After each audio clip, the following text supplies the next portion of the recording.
Hello everyone, my name is Shoas with the Aerial Heights Gaming Community. Sorry there, got a little tongue twisted. But today I'm here to show you something special and near and dear to my heart. This is an early access game on Steam I've got a few months ago, and I've put probably about, oh god, at least 12 hours into this, maybe more. I haven't checked it in a while. I got sucked into Dark Souls for a long time. But I'm back to play this. I wanted to show it to you guys because I love this game. I have not I know there are a lot of YouTubers and stuff who are getting paid to do stuff. This is not the case. I was not contacted by these people to do this. My channel's way too small for that, and if I did, I would tell you guys. But this is just a game that I picked up a long time ago and I had fun with, so I thought I would just share it with you guys. I enjoy it. It's kind of got a bit of a roguelike element to it in that there is permadeath, and that you do lose a lot of progress. Progress is hard to come by, but I mean, God, the music, the art style is just all so great. It's a game. I love Navy games. I love Navy, Space Navy, Sea Navy, whatever. I love ship games. I love games where you're part of or playing as this big, massive fortress that moves, you know? And I love games that allow you to explore the great unknowns and the mysteries of the world. And also like Cthulhu and that kind of feeling. And this game's got it all. It's a game where you play as a captain in a world in which the sky has been covered in darkness. I'm not sure. I've kind of pieced together, but I think the sky has literally been covered in nothing but bats or some kind of evil darkness. And now a certain part of the ocean past Britain is just covered in darkness all the time. And horrific creatures of the sea and Cthulhu monsters and crazy just infect. It's nuts. There's a lot to this game. But I just wanted to bring with it, I got killed and I'm doing a replay, and I'm going to show it to you guys and talk to you about the good and the bad and why I like this game and what about it's not so great. But before we do that, just listen to this riff for a little while. Holy crap, it's amazing. This mute music.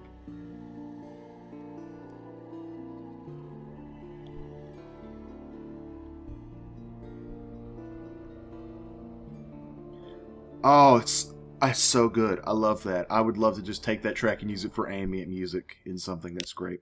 So we're going to continue. Love that artwork. Holy shit. That is your little ship, by the way. And you do come across things that big, although I don't think it's going to attack you. Now, I have died. Now, all of the interaction with people and the shops and stuff, it's all text-based, which I do enjoy, actually. It is cool. So basically,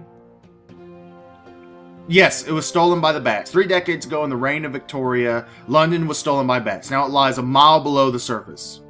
So basically, mass swarms of bats invaded London and parts of the sea. And there's just literally a mile of darkness.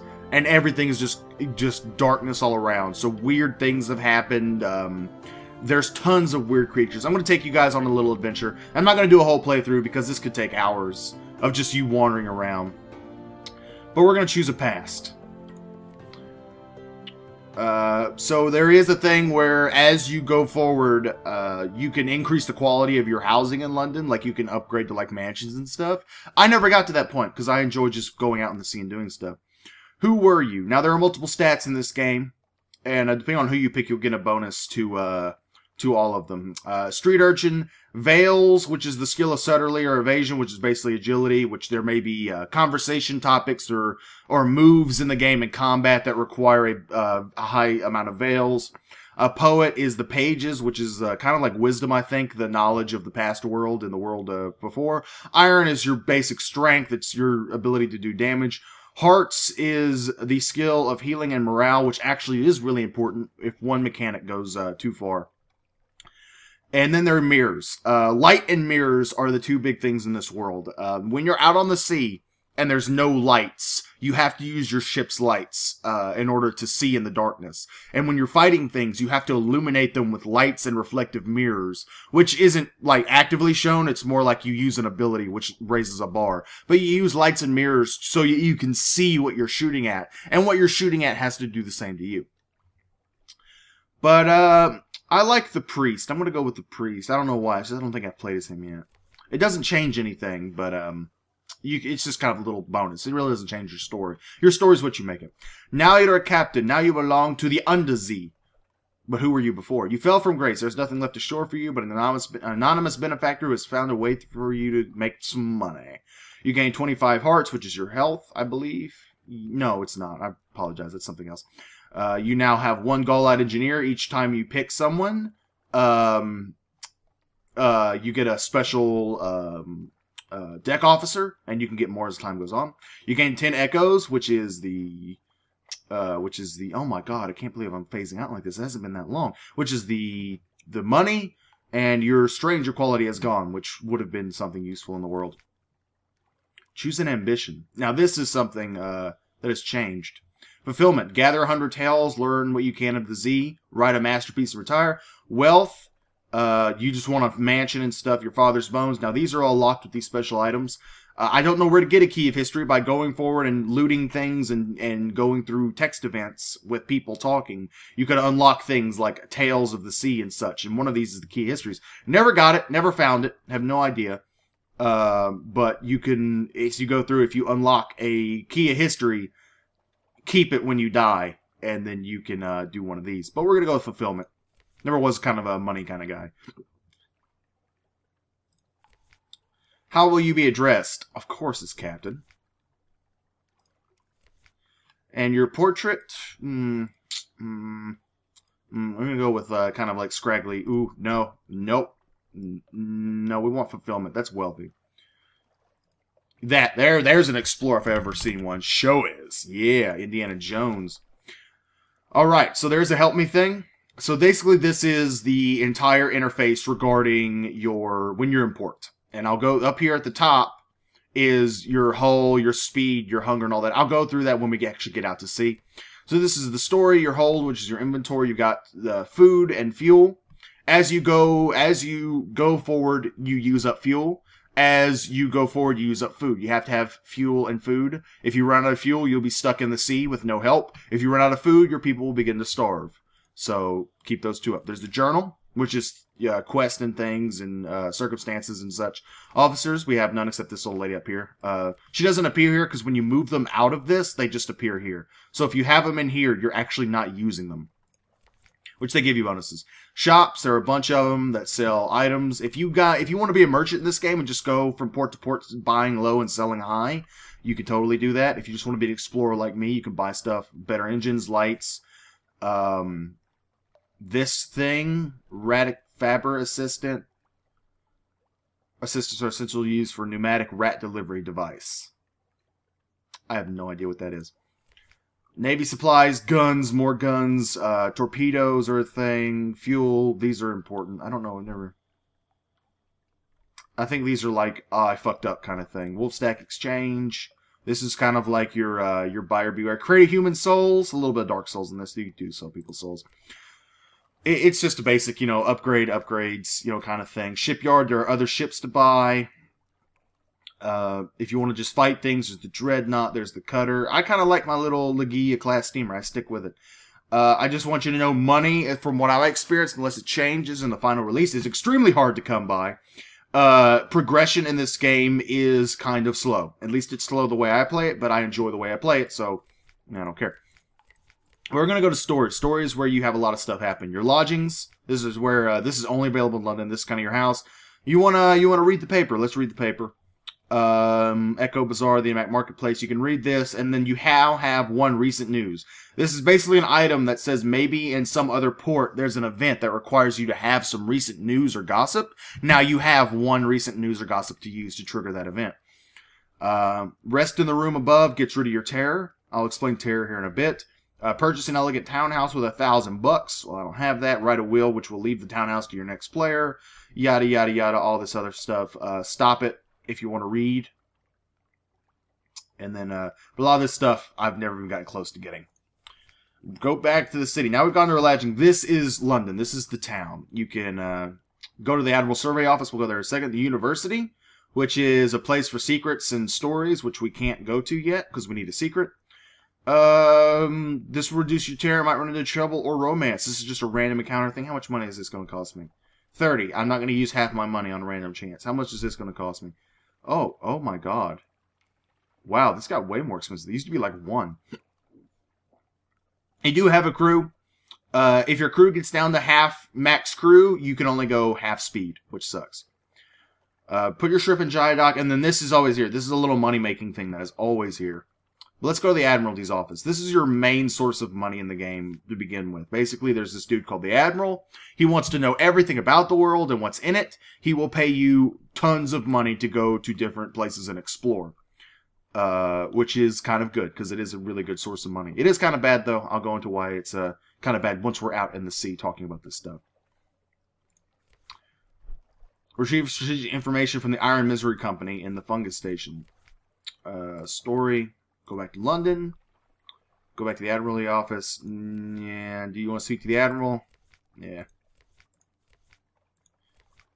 Matter of luck. Straightforward challenge. Trip and die dock. And we're going north. I know where this is. So we're going to go north. We're going to take these guys. This is easy money. It's oddly difficult to die in fallen London, but when you Londoner is too tatty or wretched to live, they wrap themselves in bandages and take ship for the tomb colonies. Your crew... So basically there's just a colony of dead people, or people who consider themselves dead. There's lots of weird places in this game, which is why I love this game. There's lots of weird places that have interesting characters. And let me go back in and buy some food. I just realized that I've only got 5 food. I want more food. It's like Daisy. I need food. Which one was it? Damn it, this one. Cool. Alright. So, let's do the map. Oh my god, they changed the map. Okay, so here's the deal. This is my map. If you guys are playing this, this is not what you will see.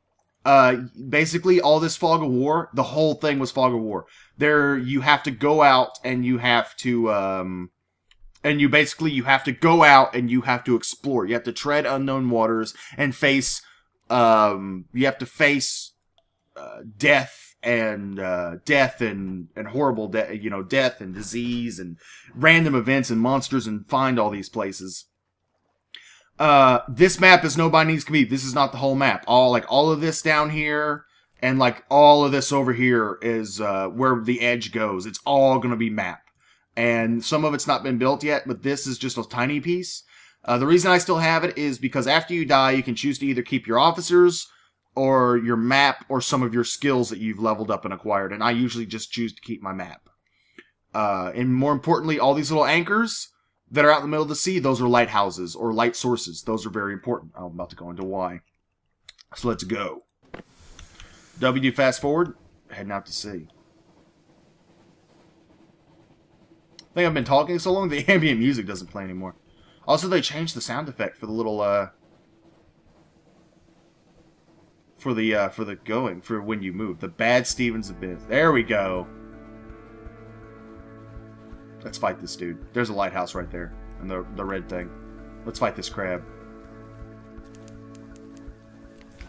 As you can see before we start, logbook in the bottom, cited Aurora Megalocalypse. Other things you see will happen. The Aurora Megalocalypse, younger form of the gargantuan Z crabs, driven from the spawning grounds to the south. So there are more crabs in the south, which you do find out. Flee, load, or shout, but we're going to fight.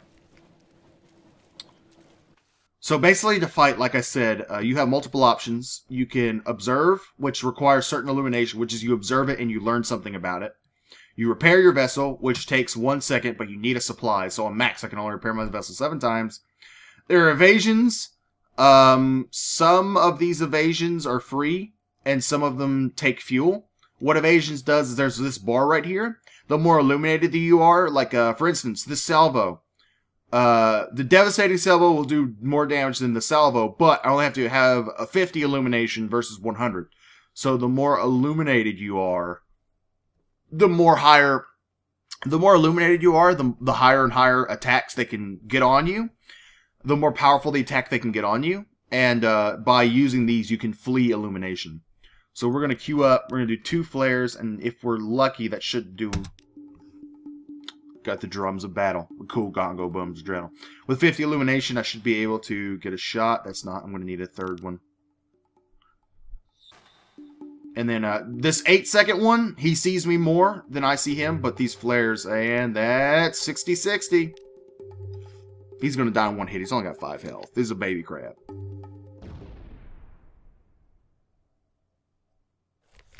And you can pause it anytime. This is Dissect It for knowledge, modest challenge. You have a 75% chance of success. For supplies, basically, with some things you'll get a supply crate, but with these, if they haven't changed it, it just reduces your hunger bar. We're gonna dissect it for knowledge. It's not dead. Oh shit. Oh good, it didn't kill anybody. Okay, good. Good. That's a random encounter. Okay, it wasn't dead. It didn't kill any of my crew though. I could have lost a crewman there. So as you see, there's a little skull with green dots. As long as you stay in the lights, your terror will not go up. However, as you go through uncharted seas, your terror would look that's a sunken city. That's cool as hell. As your terror goes up, you will begin to oh, okay, here's a random event. A white Z-Bat. The sailor has grown fearful and disobedient, reluctant to go on deck even in port. There's a white Z-Bat watching me up there. Salt's messenger. Salt's got its eyes on me. I never see go home. Salt is one of the gods. One of the nameless gods that sailors fear. He's a conscientious man. Send him to sick bay. Order him up the deck at once. Shoot to Z-Bat. No, we'll feed it. Z-Bat takes fungal crackers from your fingers as a parrot. It dips its head and chirps as something you might mistake for speech. It spreads its wings and leaps into the air. Next day, the crewman is gone. No one just saw him part, and no one knows why. So, I now have the favor of the salt god, but I sacrificed one of my crewmen. We're going to go to the Hunter's Keep. It's also advised, so here's what happened. You pause it. If you hear that clang of a bell and you get this little lighthouse, it means that wherever the next port, there's something there that's happening. There's an event there. A hump of dark rock, swathed in mist like 100 other undersea islands, but there's a grand house. Windows glow, lawns are possibly green and lush. This is the house of the sisters. Spy on the house, let's spy on the house. Piano music drifts across the terrace. I'll let you guys read this.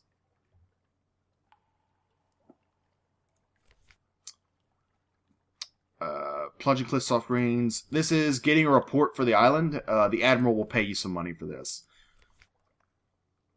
A visitor, the youngest cries.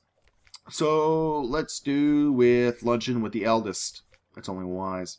And this is always the same unless they change it at some point. They'll always feed you and you'll get different things. Now this is a really good place in this game because basically in a game full of random events, a place that consistently gives you the same results every time is actually really, really popular. Also, little anchors are lighthouse ships. The little lights are just light beacons. Very important to stay in them. But as I was saying earlier, the light, if your terror starts to get high, you go nuts. Sailors begin to hallucinate. Random events happen where you get attacked by sea creatures, or you start to lose sailors who commit suicide because they think they see something in the water. If it gets to 101, which it gets max and then one more tick, your crew will mutiny. And typically, typically if your crew mutinies, usually whenever I've successfully put the mutiny down by force, it's always ended up with like losing 3 or 4 crew members and having to go half speed. Half speed is great. You conserve fuel if you go half speed, but you stay in darker waters longer, so you go nuts. Got this thing over here which isn't interactable yet, the Tanachuk, which looks like some old Mayan temple. No idea what it does. There's a group of wandering bats. We're gonna go here. This is Vanderblit, the dead colonies. I love this place. This place is kind of cool. It's basically a place full of dead people, or people who consider themselves to be dead. Fuck you, bats! I hate those bats, although they are a good source of food. Tomb Colony of Vanderblit. On the deck, you hear the sound of 1,000 bandaged dead making the shovel. So basically, it's kind of like the Undead Asylum in Dark Souls. It's where they shove the dead. Dusty glass of wine. There's this thing called the Curator Shop. This does a quest. Let's go ahead and gather gossip for the Admiral. And it's important to note that some of these, like gathering gossip is one thing. Some of these things, if you pick one, you can't then pick another random event. Like picking one gets rid of one. Side street, welcome yellow. Sign needs vengeance of Jonah. Beefy 2 columns, post up, green mustache pokes. Jesus. Come in, come in. It's a cramped little place, much better lit than most place 2 colonies. Dishes multis extraordinary. The banished prisoner. Oh, I can hire a cook, but I need $300. Okay, that's something to keep in mind. And this is a random event I've never seen. And then these are both locked because I need a strange catch, or I need more money, which I don't have. However, I did pick up those tomb colonists. So let's go to over here to down here the Channel Lounge and sell them. And now we got $85. I can sell my recent news for $10, but that's not worth it. I'm going to keep that. Buy food? No, we're good. Shipyard. Oh, this is something new. Oh, this is something new. Quarters 20, quarters 10, ship weight 1,000, ship weight 3,000, hold is 60, hold is 40, hearts 10, veils 10, hull 100, hold... Oh my god. Arcade of size. That's... Oh. Arcade of size. A vessel for diplomats, merchants, and wealthy spies. I like that. That's $1,000 isn't that hard to come across. I'm going to get me a yacht. That is a ship I've never seen before. Fuck you, they're actually not going to get me while I'm in port, but they're going to sit there and wait for me like jackasses. So, as you remember, our mission was the Iron and Misery Fungating Company over here. So we're going to go. Oh, let's see if we can... Let's fight the bats. We're going to have to carve our way through.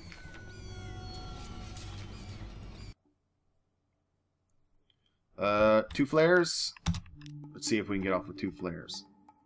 Now, they do have high-level attacks. They may not destroy your vessel, but they do, like, carry your crew off and stuff. So, some enemies, which may not... Oh, there's no way they can destroy my ship. They can do some damage. Everything in this game can destroy your ship.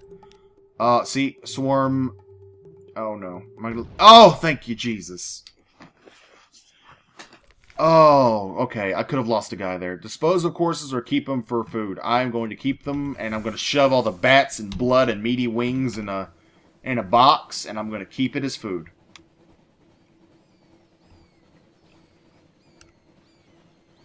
So this is the other thing where it's like,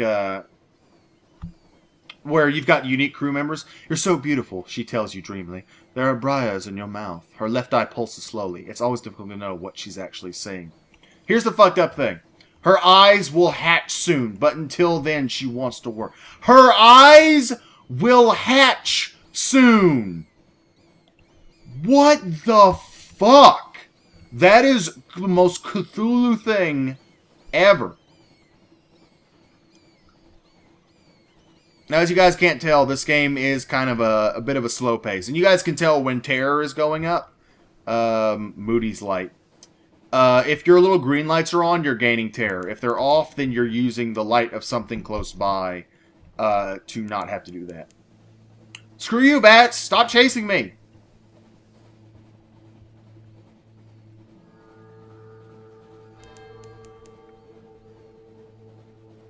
Fucking bats.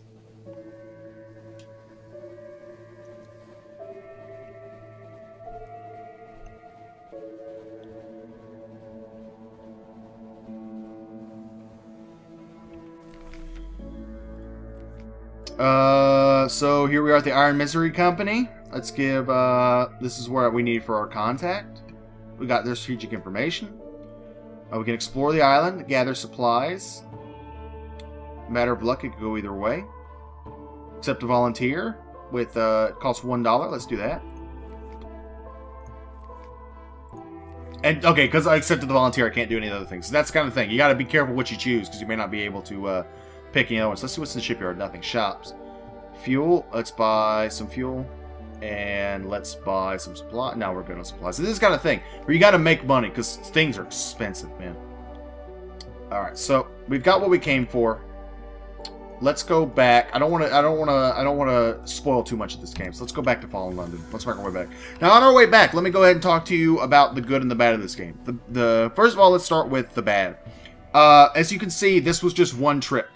And it is like one of the mistakes about the game is that if I didn't have that map, Well, I know where everything is because I've done it so many times. But if I didn't have that map, like, one of the mysterious of the game is like, oh, the Iron Misery Company is to the north somewhere. We're not exactly sure where. And then you just have to explore and find and usually travel between light sources and just try to navigate your way through hostile sea that you know nothing about. You know, it's just that exploration, that what the hell is in the... Like this.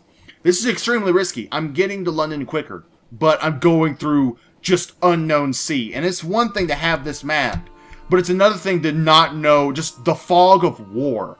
And just having limited map, limited supplies, and the fog of war, and not knowing if things are going to pan out. The game's great in that way. Supplies, depending on where you go, supplies and fuel can be expensive, so money is kind of tight. Progression is very slow. If you guys want to upgrade to new stuff, depending on what you do, progression is it's slower. It's kind of like Minecraft where you gotta work for it, but it feels good once you get it. Buying new equipment for your ship is kind of a slow process. Building up big fortunes of money is kind of a slow process. If you die and start over, you kind of go through the same events and text events again. Like, every time I die, I go to the Admiral and he tells me to go somewhere. Every time I die, I go meet the sisters. Every time I die, I go to Vanderbilt, Vanderbite, and drop off the colonist, you know? And it's just, while the further you get into the game and the more stuff you explore, the more random the events, but that first couple of maybe hour or so, it's just, you're going through the motions, and that's not really great. One of the great things about this game, and one great thing about a game about the open sea, is exploration and finding new things. And for when you start over, you kind of don't do that. You kind of stick to the rocks. A lot of gameplay mechanics in the game have you coming back to Fallen London, which is great. I like the idea that Fallen London is your base of operations. They give you good reasons to go back to London. Your house is there. There's a lot of events there. There's an easy crew to get there and stuff like that.